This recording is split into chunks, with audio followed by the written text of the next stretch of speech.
Rocksmith.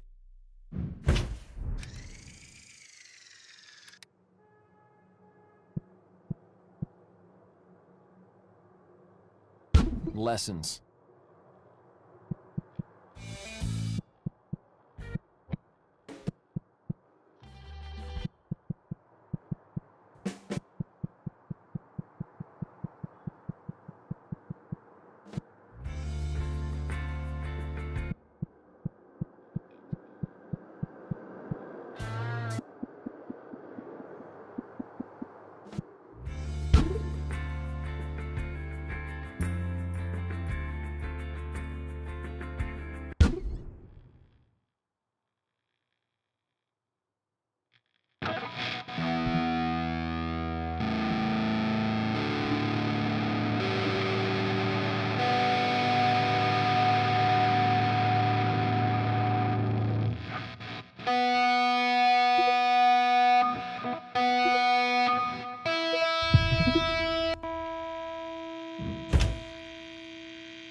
Sometimes just strumming along on a chord doesn't quite cut it, and you might want to jazz it up a little with some hammer-ons and pull-offs.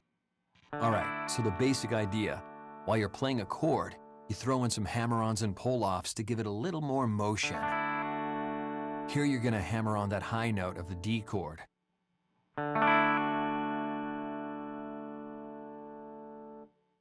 Now your turn.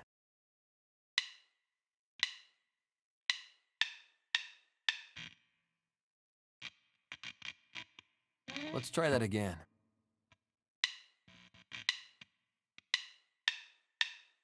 Yeah, that was good. You can do a similar kind of thing with a pull-off instead. It's the same idea here. You're just pulling off from that extra note with your pinky to get back to the basic chord shape.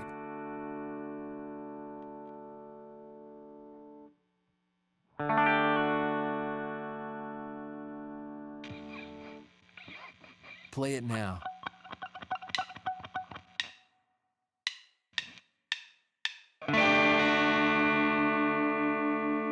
That was some top-shelf music making right there.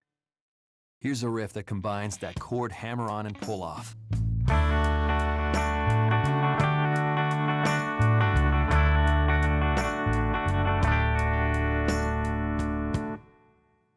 Here's the riff again. Listen to it, then play it.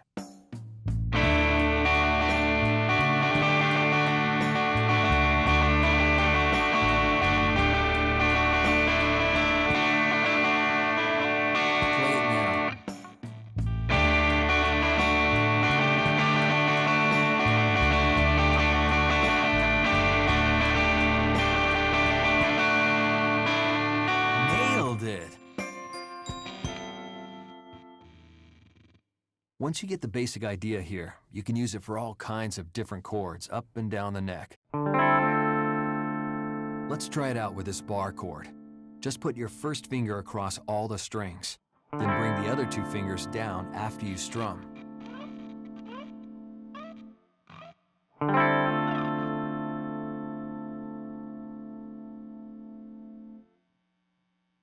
Now your turn.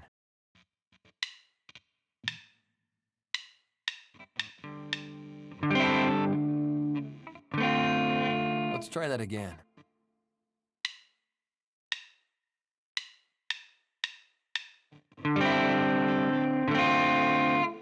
Here's that riff again.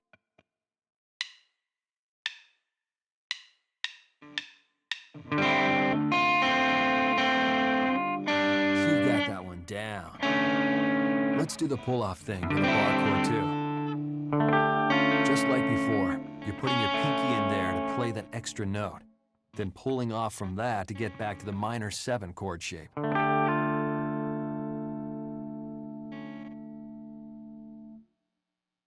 Now your turn.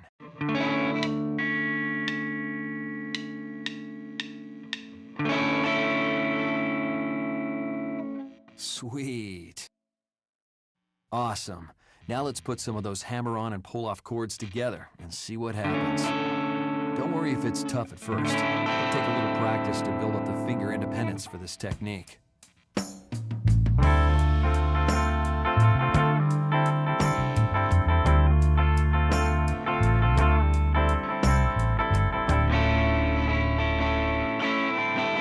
Here's the riff again. Listen to it, then play it.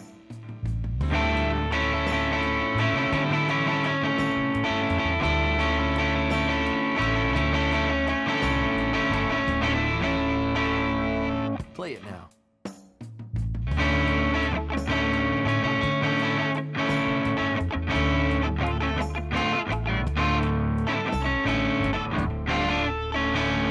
Let's try that again.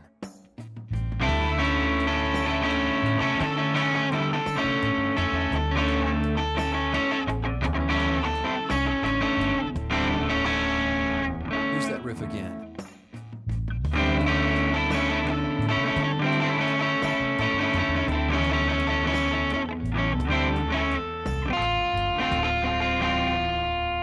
Try it again, a little slower.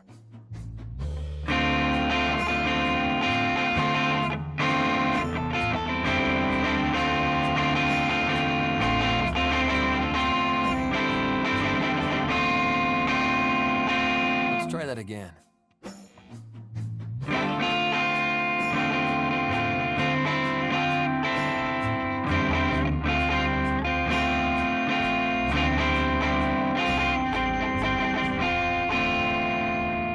Here's that riff again.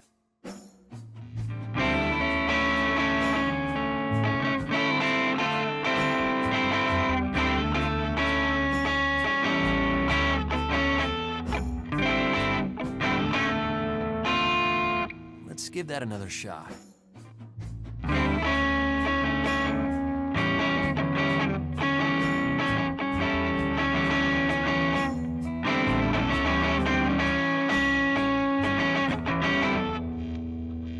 Let's try that again.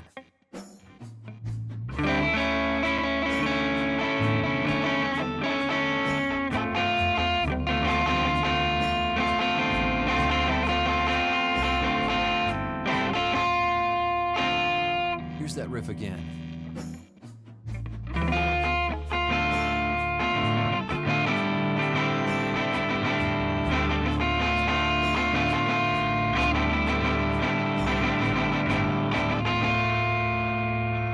Great work. Now let's try that again at full speed.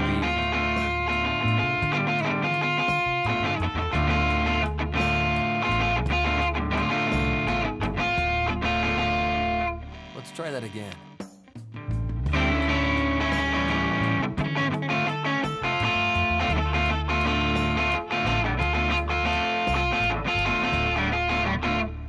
Here's that riff again.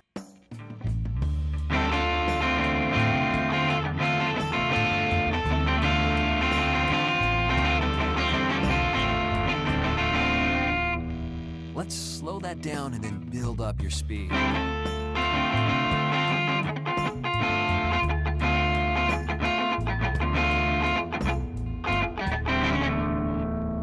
Let's try it again, a little slower. You're ready to apply this to a practice track now. Here goes.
By now you should have a pretty good handle on the most common chord shapes used on the guitar, but there's really no limit to the ways you can combine different notes on different strings to get interesting harmonies.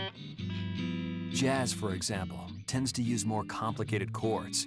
We've seen major and minor and 7th chords, but jazz will extend chords to the 9th or 11th or 13th, and they'll raise or lower notes in the chord to alter the sound. You don't have to know what all those numbers mean, but they definitely make for some cool sounding chords. Take a minute to look these over. They'll give you an idea about some different directions you can go with chords as your fingers and ears improve.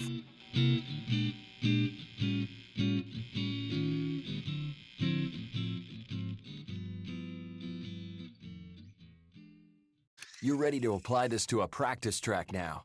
Here goes.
By now you should have a pretty good handle on the most common... Okay, now let's put it all together in a song. Here goes.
It's tempting to think that playing music is just about playing the right notes at the right time. That as long as you get the notes right, you're nailing a song and sounding good.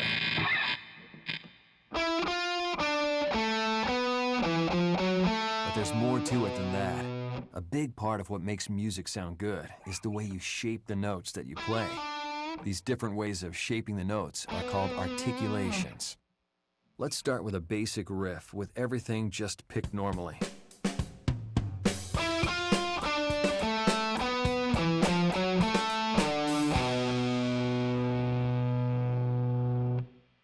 Listen to this riff one more time before you play it.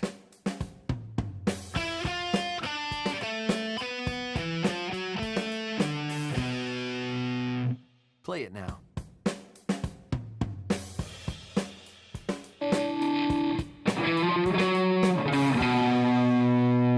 Let's try that again.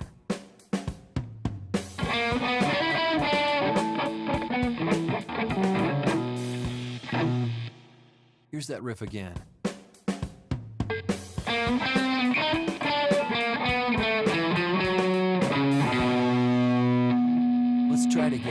slower.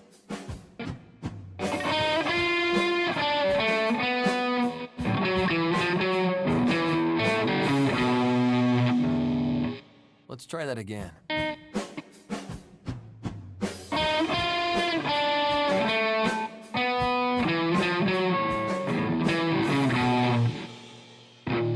Here's that riff again.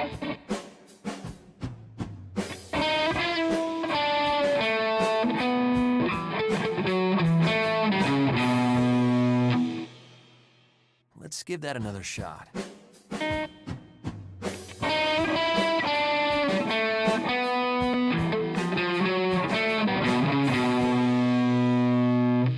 Let's try that again.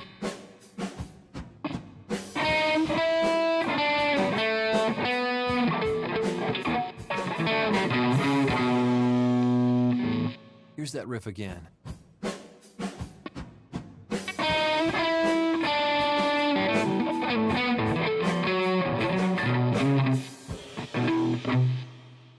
Let's give that another shot.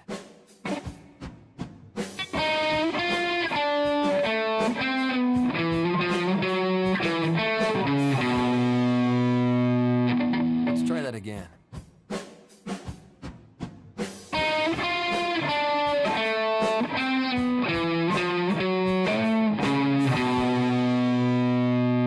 Here's that riff again.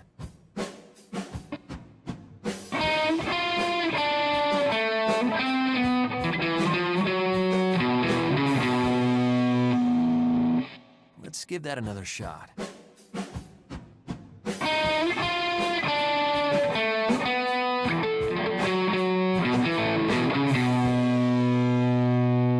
Let's try that again.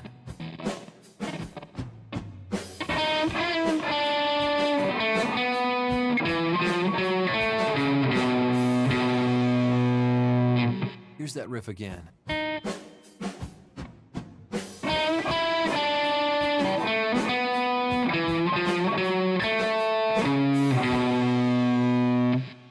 Let's give that another shot.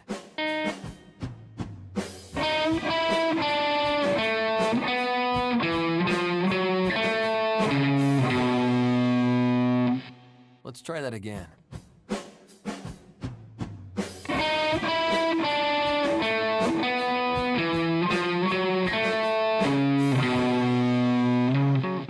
Here's that riff again.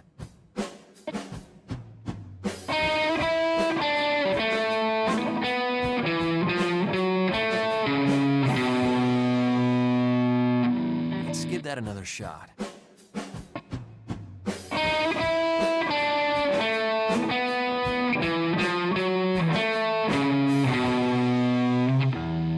Let's try that again.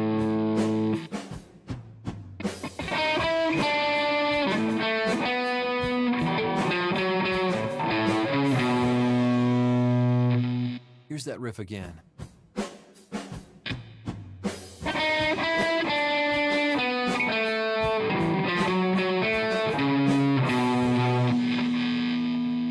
Let's give that another shot.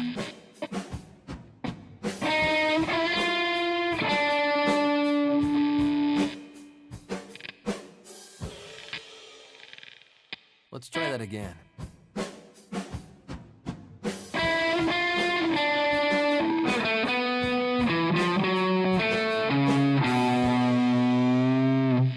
Here's that riff again.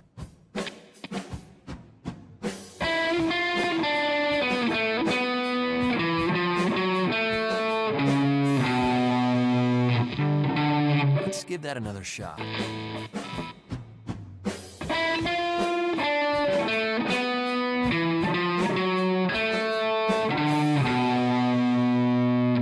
Nice, you're back to full speed now.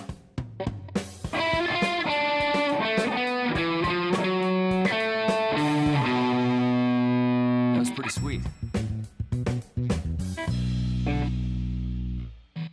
Nothing wrong with that. But let's try it with all the notes played short, or staccato in music talk.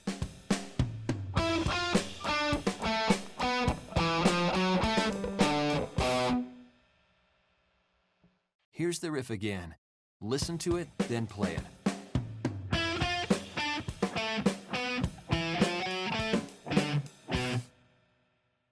Okay, you play now. Let's try that again.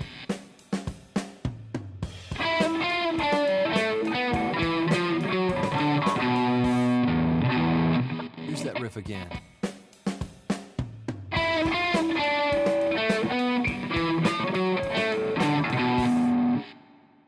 Awesome. Same notes, really different feel, but it's still pretty mechanical. It starts getting more musical when you mix the short and long notes.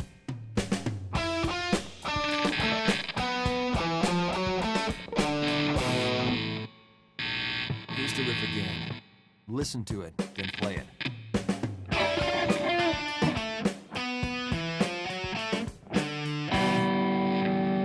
Play it now.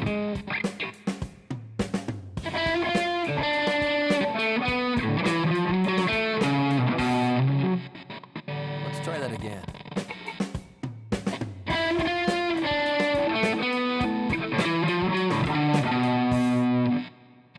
Here's that riff again.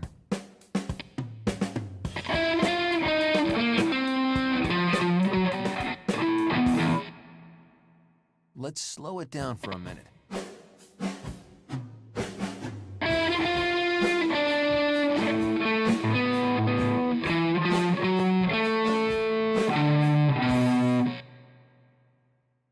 Good. Now a little faster.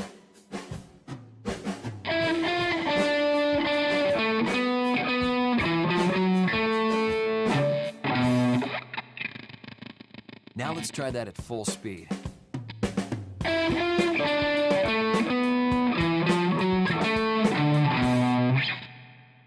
Nicely done. You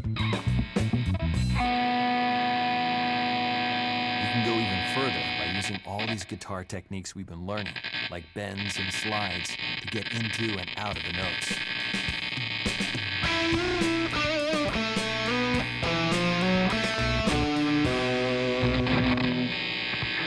Here's that riff again, but let's just listen to it. You can play after that.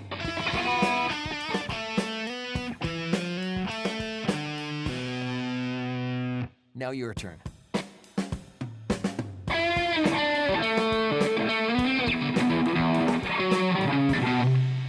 Let's try that again.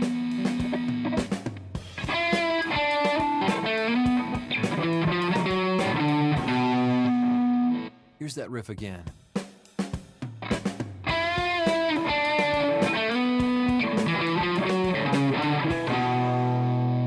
Let's slow it down for a minute.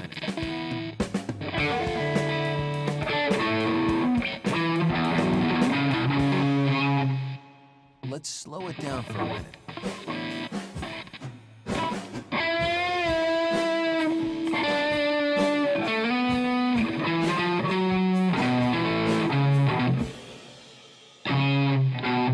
Okay, here it is a little faster again.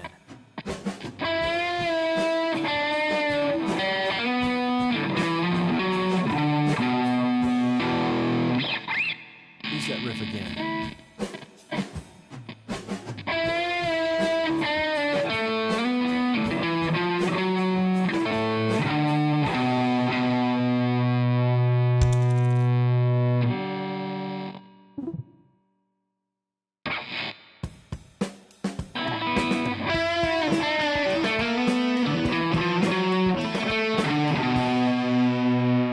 Play it now.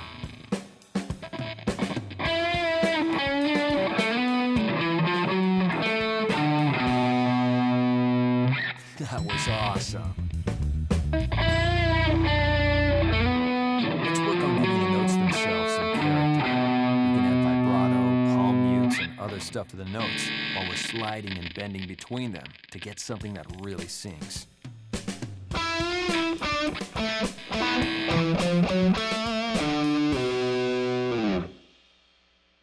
Here's that riff again, but let's just listen to it.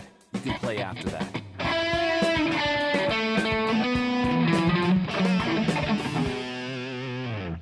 Okay, try playing it now.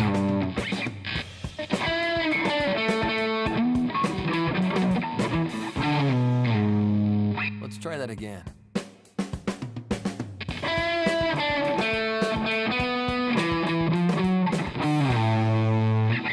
Here's that riff again.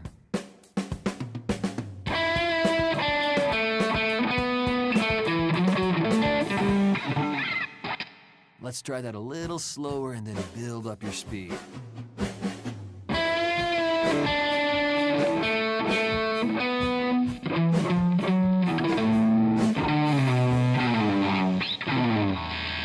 Good.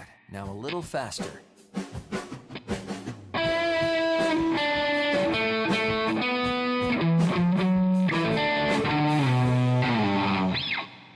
Let's try that again.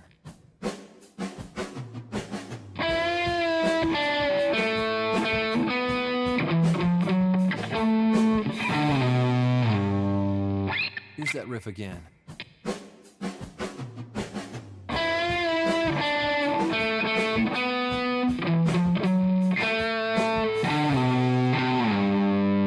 Now let's try that at full speed.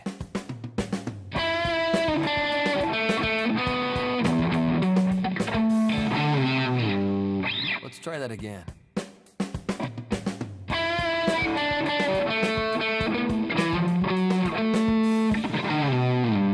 Here's that riff again.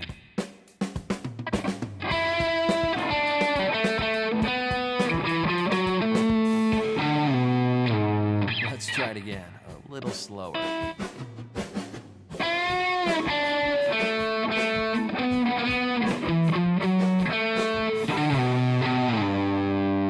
Let's try that again.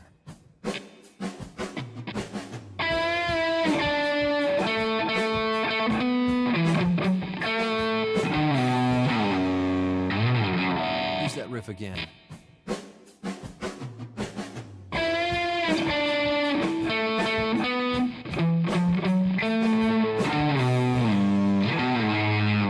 Nice, you're back to full speed now.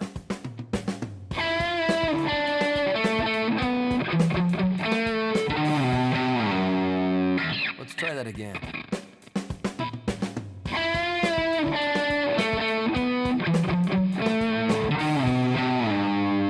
Here's that riff again.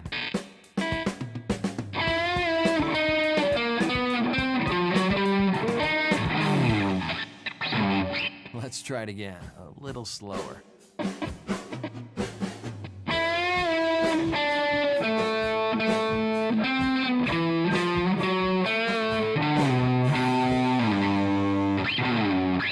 Good. Now a little faster.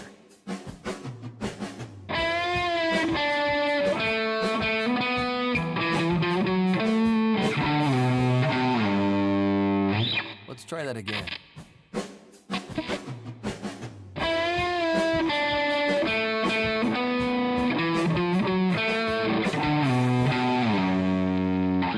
Here's that riff again.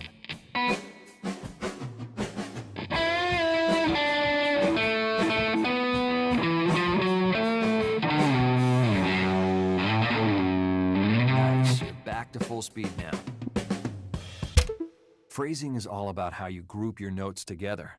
When you talk, you don't just spew out words in an even pattern.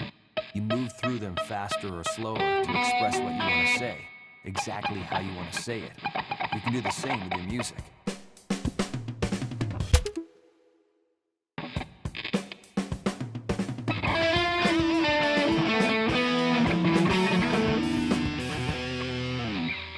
Okay, try playing it now.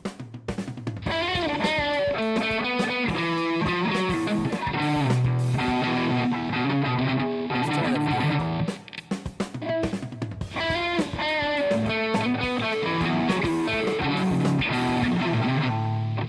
Here's that riff again.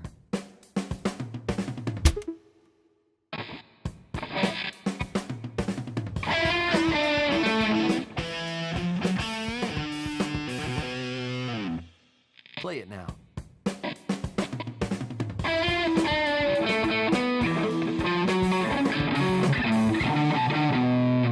Let's try that again.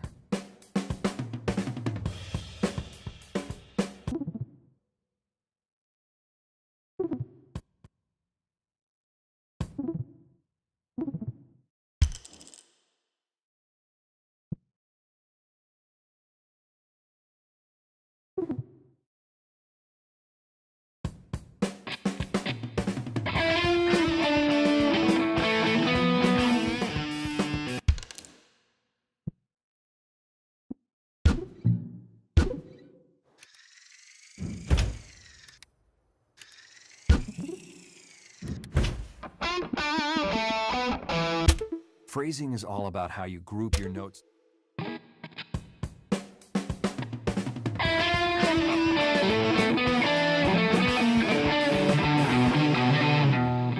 Play it now.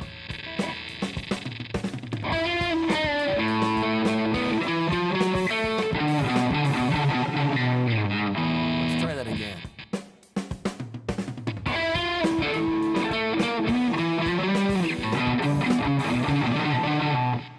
Use that riff again.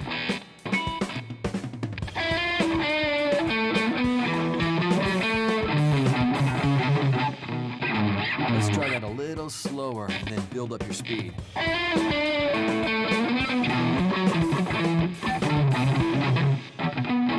Let's slow that down and build up your speed.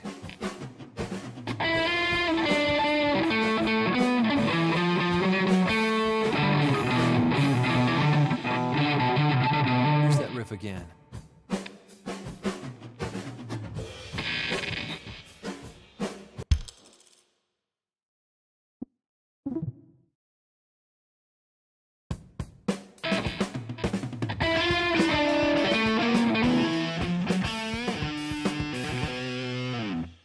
Play it now.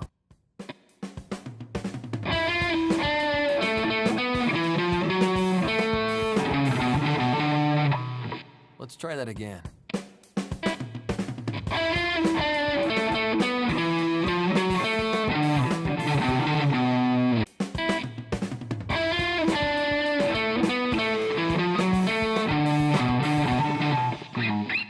Let's slow it down for a minute.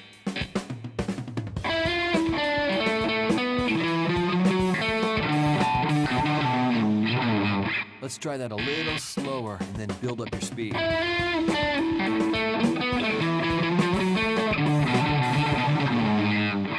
Let's try it again, a little slower.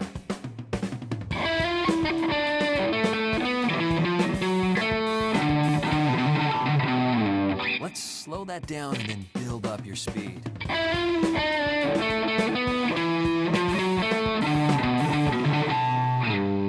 Let's slow it down for a minute.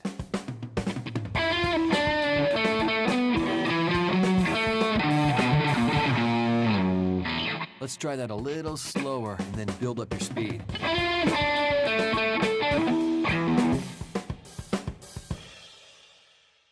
Let's try it again, a little slower.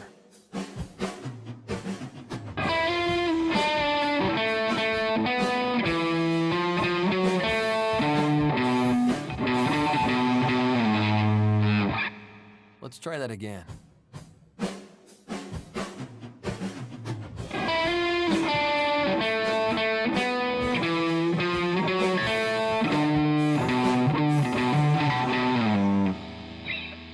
Good. Now a little faster.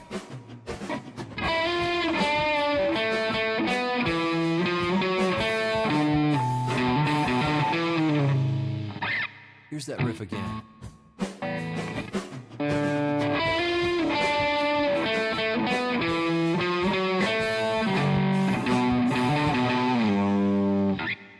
Let's give that another shot. Let's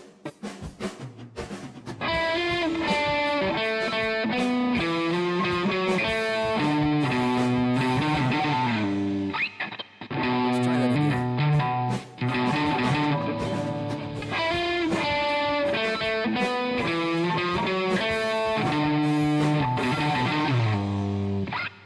Here's that riff again.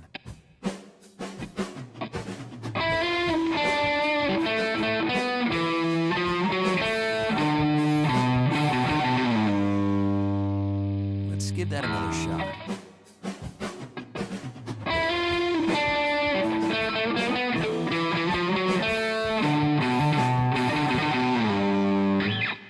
Let's try that again.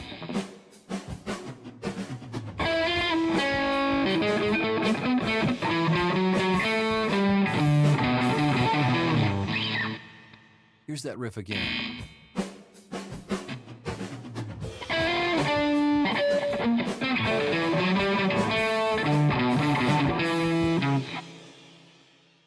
Let's give that another shot.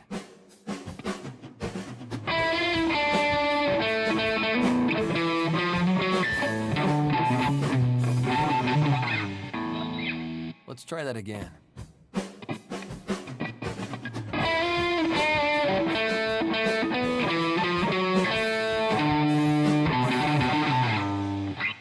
Use that riff again.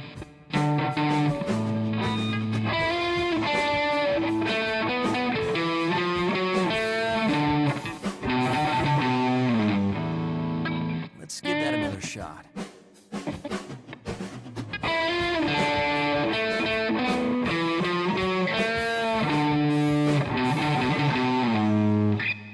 Let's try that again.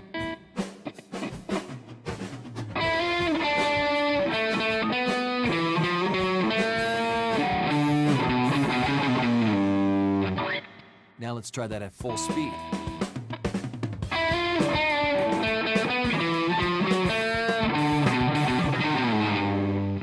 Nice.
Rocksmith.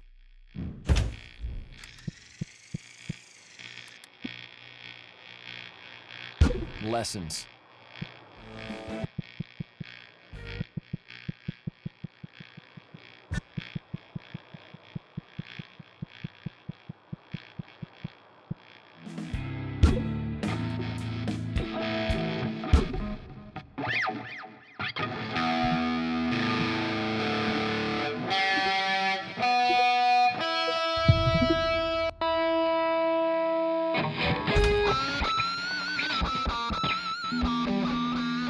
We've all heard those crazy, loud, incredibly high squeals that guitarists play sometimes. You can get those sounds with a technique called a pinch harmonic. This is a tough thing to do, so we're gonna take it slow. The basic idea here is just like the natural harmonics we learned before. You lightly touch the string at a specific spot to get a higher pitched note. The difference here is that it's the flesh of your thumb on your picking hand that lightly touches the string a split second after you pick it. You'll need to choke up on the pick quite a bit to do this. You only want a tiny sliver sticking out. Then, as you pick the string, the side of your thumb brushes it to make the harmonic. The thumb actually touches just after you make the note, not at the same time. Try doing it slow first.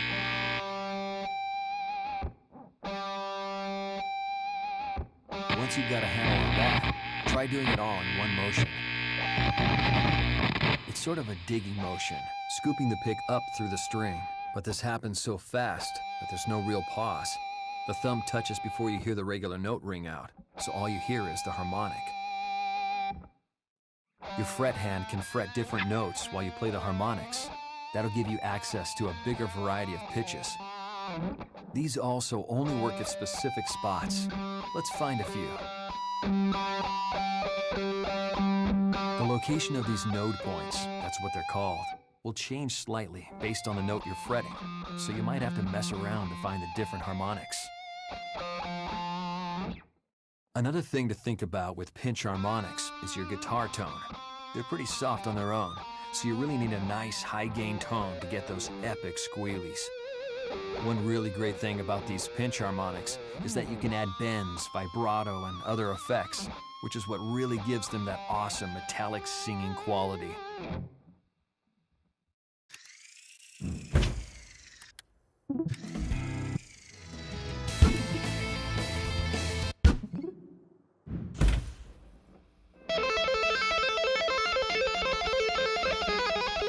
Two-hand tapping is a pretty advanced guitar technique that spews out a ton of notes at a mile a minute.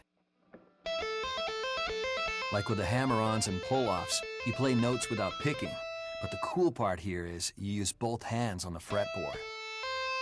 That's right, what used to be your picking hand comes up to the fretboard and taps the fret. Let's try that much. Tap the 12th fret of the high E string with your picking hand. Make sure you use your picking hand, not your fretting hand.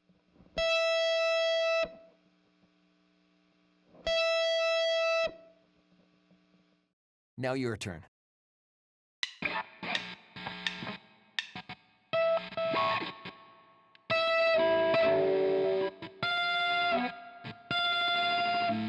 Let's try that again.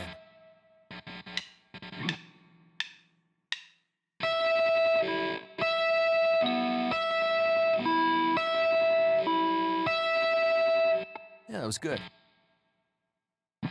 You'll need to figure out what to do with your pick while you're tapping. There are a few different approaches you can take. Some people just put the pick in their mouths while they're tapping and then grab it again when they need it. Some people just keep holding the pick and do the tapping with their second finger. And other people will clip the pick with their third finger while they tap with their first finger. Just give them a try and figure out what works best for you. Now, let's pull that tap note off to another note. First, finger the 5th fret of the high E string. Then do the tap. Now, do a pull-off with that tapping finger to get the lower note.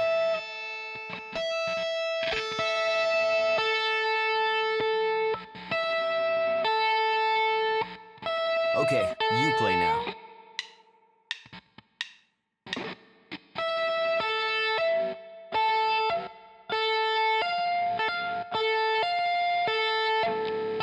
Let's try that again.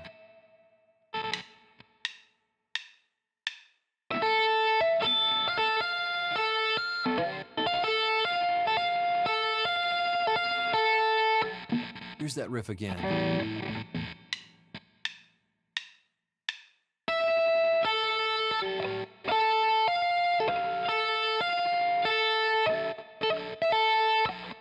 Let's try it again, a little slower.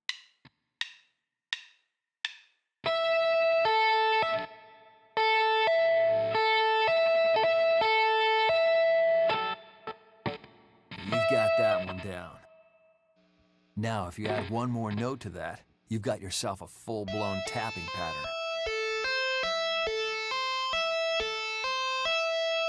So that's just a hammer on to the 8th fret before you do the next tap. Then you repeat the pattern over and over. Pretty sweet.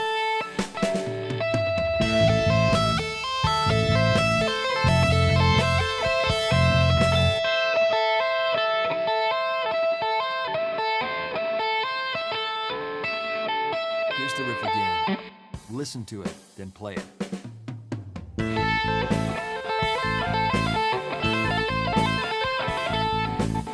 Play it now.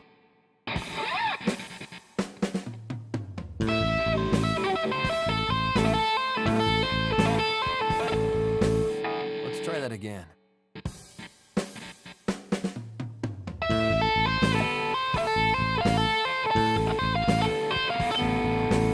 Here's that riff again.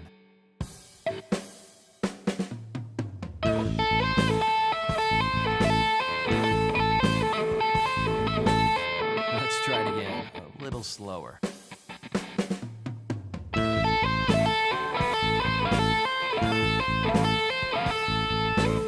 Let's try that a little slower and then build up your speed.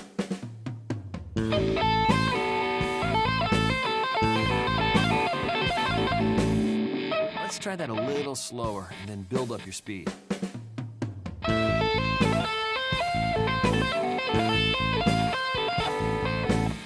Let's try it again, a little slower.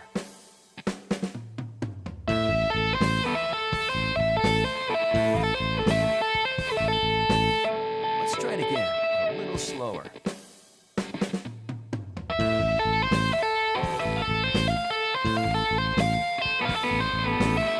Let's slow that down, then build up your speed.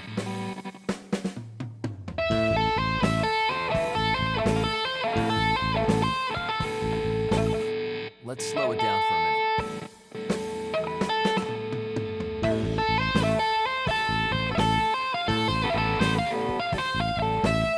Let's slow it down for a minute.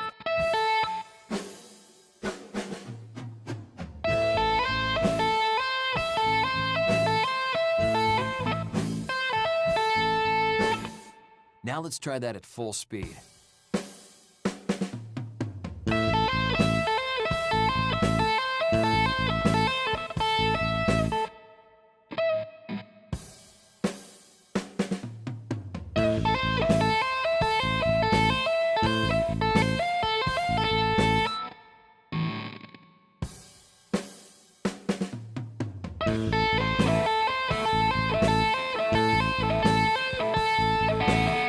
Let's come back to this.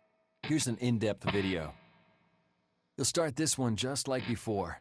Your fret hand starts with the first finger at the 5th fret. Then you tap the 12th fret with your picking hand.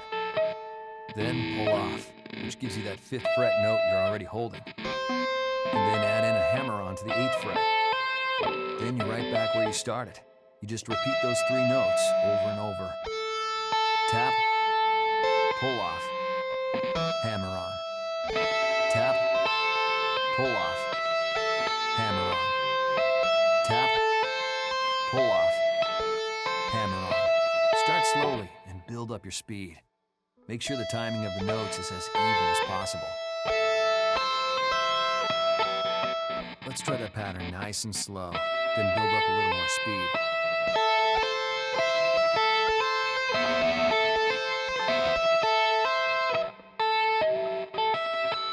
Here's that riff again, but let's just listen to it.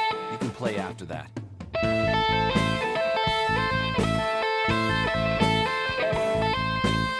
Play it now.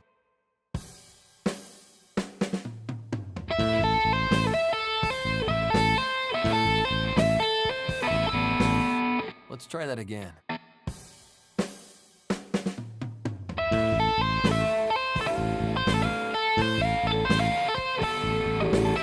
Here's that riff again.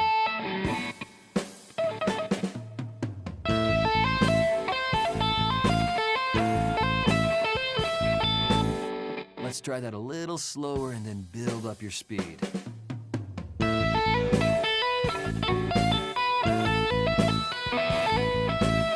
Let's try it again, a little slower.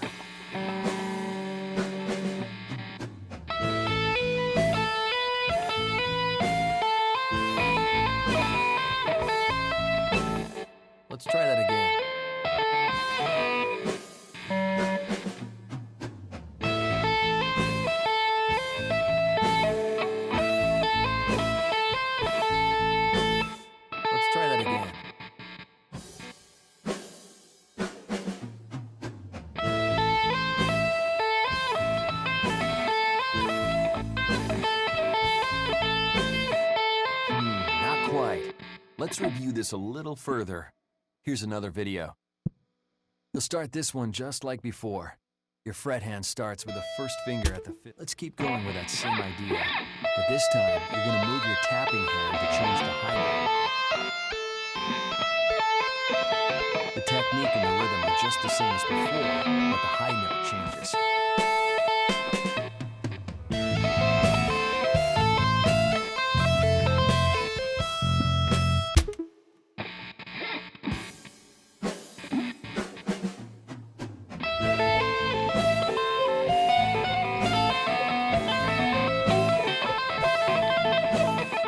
Play it now.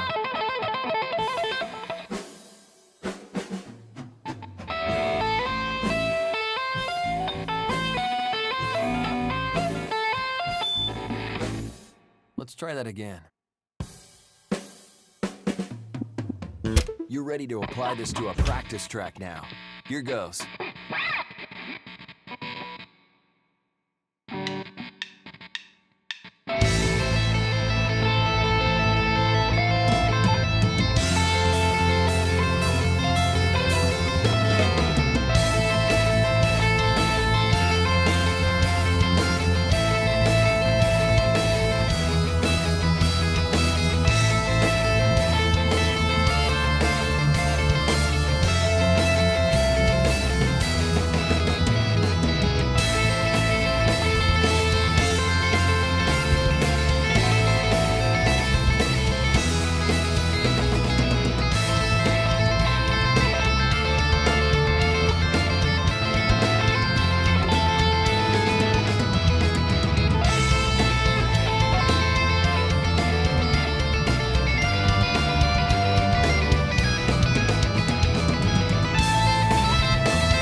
The standard guitar tuning is E-A-D-G-B-E, but there are plenty of reasons why you might want to tune differently. A tuning that comes up a lot is called drop D. That's like normal tuning, but the low E string is tuned down to a D. The cool thing about drop D is that the lowest 3 strings form a power chord, so you can play power chords with just one finger. There are also open tunings, which means that you're tuned to a chord. For example, in open G tuning, strumming the open strings would give you a G major chord. Open tunings are especially useful for slide guitar. Another tuning you see a lot is E-flat tuning. That's just like regular tuning, but all 6 strings are down a half step. You might use E-flat to play in a more friendly range for a vocalist. Some people also find that E-flat tuning sounds heavier and the extra slack can make bends easier. These tunings can be a lot of fun to play around with and open up a lot of new sounds you can't get from standard tuning.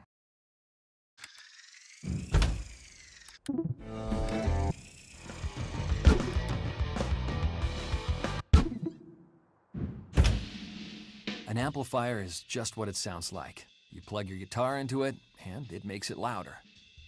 You can get amps where the part that amplifies the signal, that's called the head, is separate from the speaker cabinet.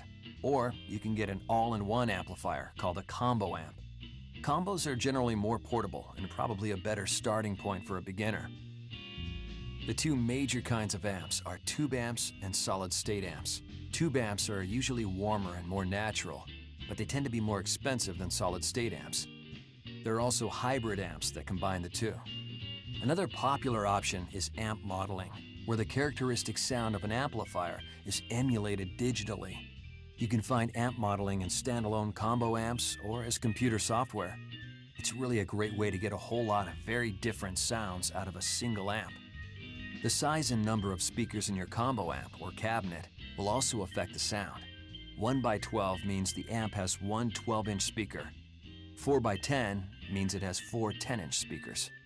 Other things you might look into for an amp are built-in effects such as reverb, chorus, tremolo, or delay. You'll probably also want to consider the look and styling of the amplifier before you make your decision. Amps often have different channels for clean and overdrive, but a lot of players keep their amp clean and get distortion through a pedal for greater control.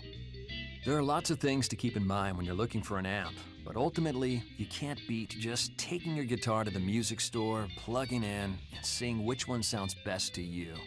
You'll need a cable if you want to hook your guitar up to an amp. The cable you need is a 1/4-inch instrument cable. If you want to go through any pedals, you'll need some extra cables to connect those too. The length of the cable is up to you. How far do you want to be able to roam around? You can also get short little cables for chaining your effects pedals together if you're interested in doing that. Guitar picks come in a variety of shapes and thicknesses. Beginners are often inclined to start with a thinner pick because it feels easier to play that way. Before long though, you'll probably notice that you get better results with a slightly thicker pick, though the exact thickness will be up to you and your playing style. Luckily, picks aren't too pricey, so it doesn't hurt to go out and buy a whole bunch of different ones and find the one you like the best. Here's another pro tip.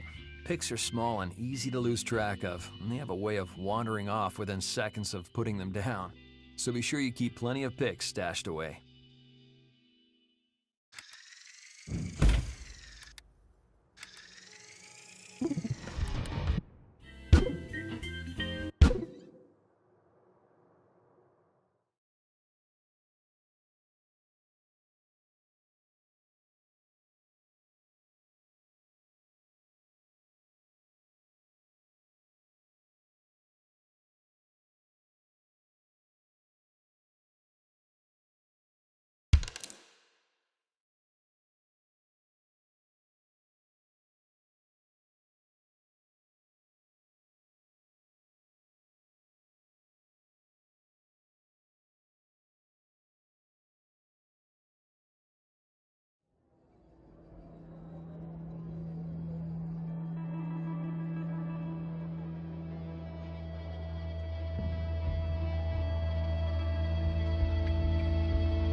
Rocksmith.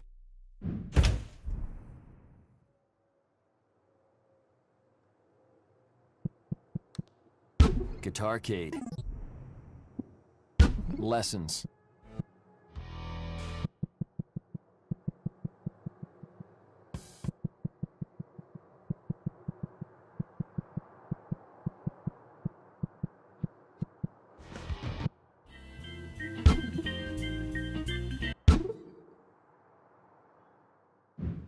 So you're ready to take your guitar skills out into the world and show them off away from Rocksmith. Congratulations. For starters, you'll need an amp and a 1/4-inch guitar cable to connect it to your guitar. Different amps have varying sound character and features, so do some homework before settling on the one that's best for you. Start out with your amp's volume all the way down. Then plug your guitar in and turn on the amp. Now slowly turn up the volume until it gets to a good level. Most amps will have several knobs for controlling volume, EQ, and other effects. Experiment with your amp settings to get different sounds.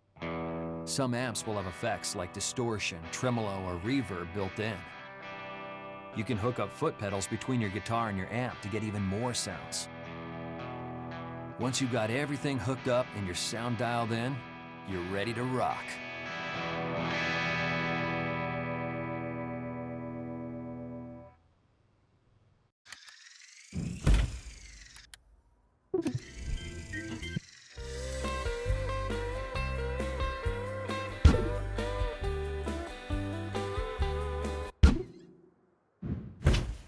Play guitar long enough, and you're going to need to change your strings. Over time, they get old and crusty and hard to keep in tune. Or one might break and you'll have to replace it. If you don't feel like doing it yourself, you can always take it to a guitar shop and have them do it for you. If you want to do it yourself, though, here's how. To start off, you'll need to have a few things handy. You'll need the new strings and wire cutters. You'll also need a surface big enough to lay your guitar down flat. Keep in mind that guitars are designed to be strung in different ways. We'll demonstrate with this guitar, but yours may work differently, and you'll have to account for that. If you're unsure of what to do, your local guitar shop guy will probably be glad to help you out.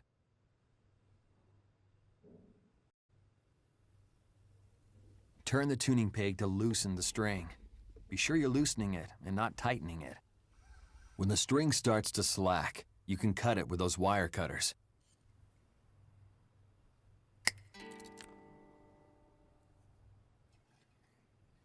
Then you can unwind the end of the string and pull it out of the post. Watch out for the ends, though. They can be really sharp. You can go ahead and pull the other end of the string out of the bridge, too. Take the new string out of the package. Be sure you're getting the right string. It's no fun realizing halfway through that you put a string in the wrong place.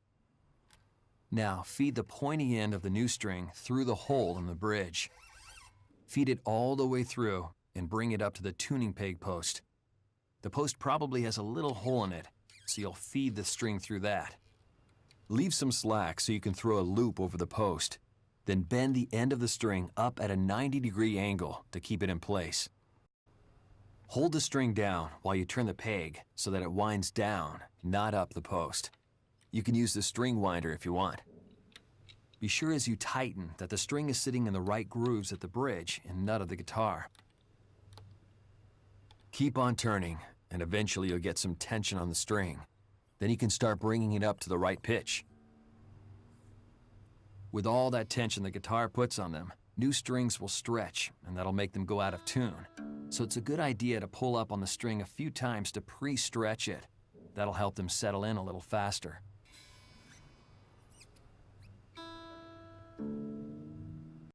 Now you can use those wire cutters to cut off the end of the string. Just make sure you don't cut it off too short, or it might slip out of the post. The other strings will pretty much work the same way. Just remember that if you have a 3-in-3 headstock, the pegs on the other side will turn in the opposite direction. So that's the basic idea. Again, remember your guitar might work a little differently, so if you have any questions, feel free to ask at your local guitar store.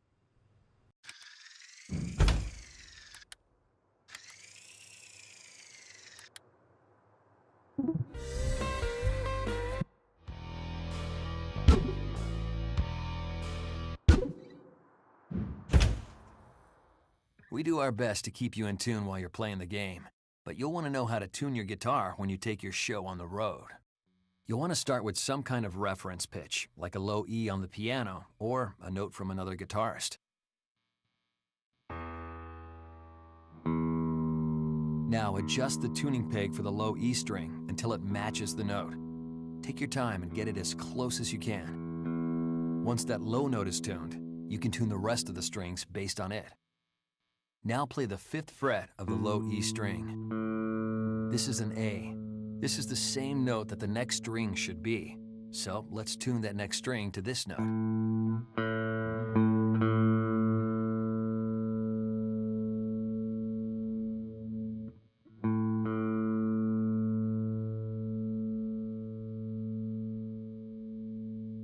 Now, if you play the 5th fret of the A string, you get a D. That's what the next string down should be, so you can tune that one next. Same thing for this next one. 5th fret of the D string gives you the note for the next string, a G. This one is a little different. You have to tune the 4th fret instead of the 5th, but the idea is the same. Play the 4th fret of the G string to get a B, then tune the next string to that. Just one more to go. Now we're back to the 5th fret of the B string to get an E, so we can tune to that. It's a good idea to double check at the end to make sure everything sounds right. If something sounds wrong, you can go back and fix it.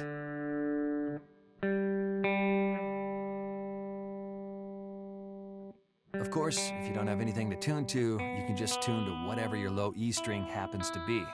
You'll sound okay if you're the only one playing, but you might not sound so good playing with another instrument.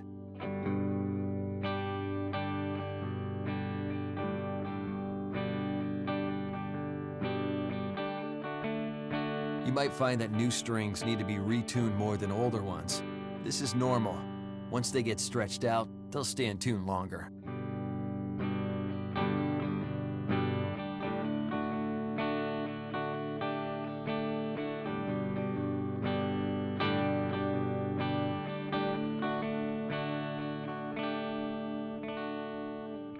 You can also use natural harmonics to tune your guitar. The 5th fret harmonic on the low E string should be the same pitch as the 7th fret harmonic on the A string. Play both, then adjust the A string tuning until they match perfectly. Then the 5th fret harmonic of the A string should match the 7th fret harmonic of the D string. This pattern holds for every pair of adjacent strings except for the G and B strings. For the B string, you can tune it to the 7th fret harmonic of the low E string. Some people find it's a little easier to hear the difference between the notes with these harmonics because it's a purer tone.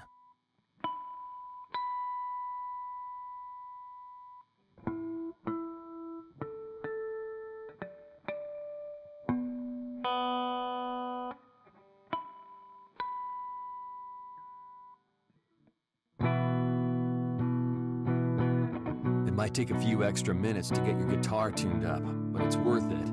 Be sure you're in tune every time you play. It's worth the time it takes to make sure everything sounds good.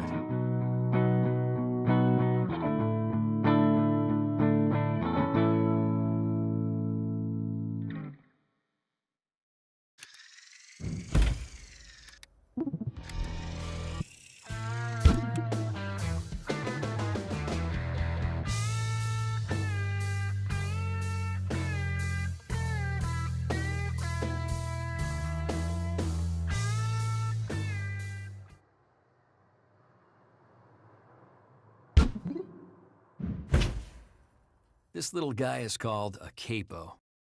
A capo clips onto the guitar neck and presses all the strings down at the same fret, so they're all at a higher pitch.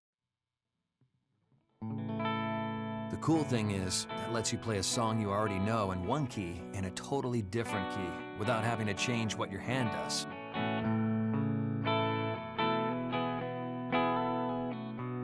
So if there's a capo on the 2nd fret, a G chord becomes an A, a C becomes a D, and so on.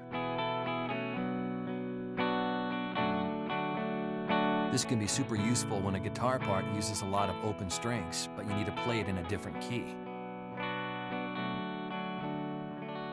Capos attach to the guitar in different ways. Some are just spring-loaded clamps that you just squeeze to put them on, take off, or move. And others have a screw that lets you tighten or loosen the capo. Regardless of which type you use, they all do basically the same thing and can be a really helpful piece of gear to keep around.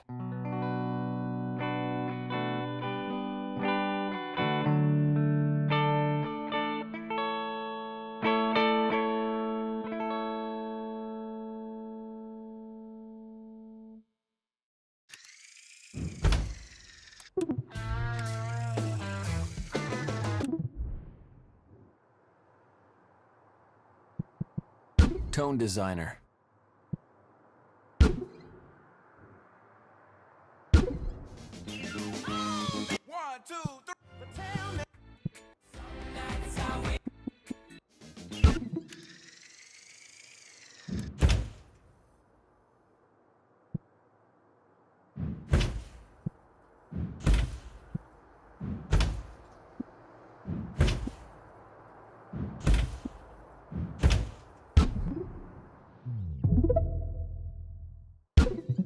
While in auto,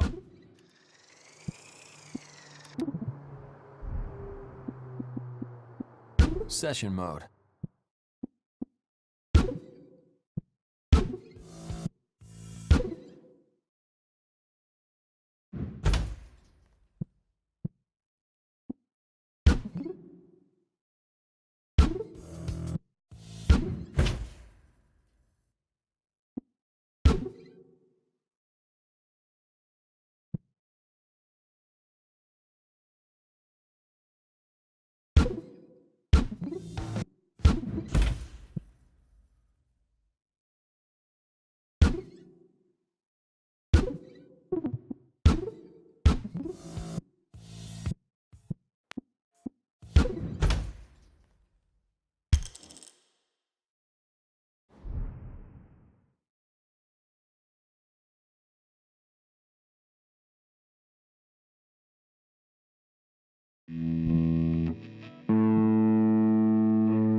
If you're new to scales, take it slow and spend some time getting comfortable.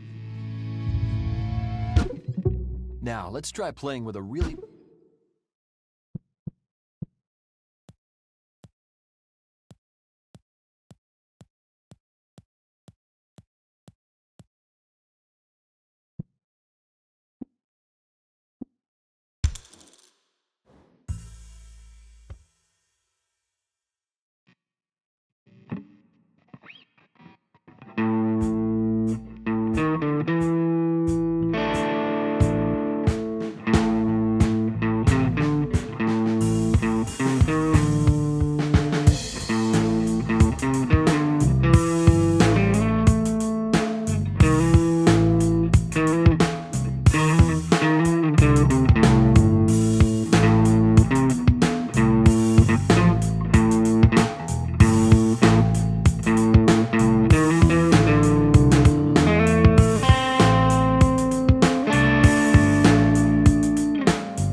Guitarcade.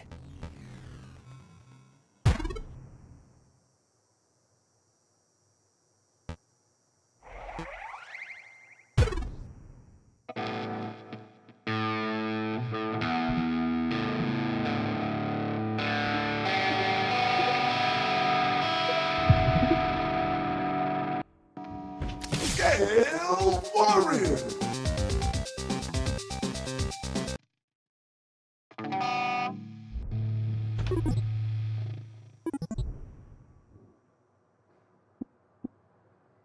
Non-stop play.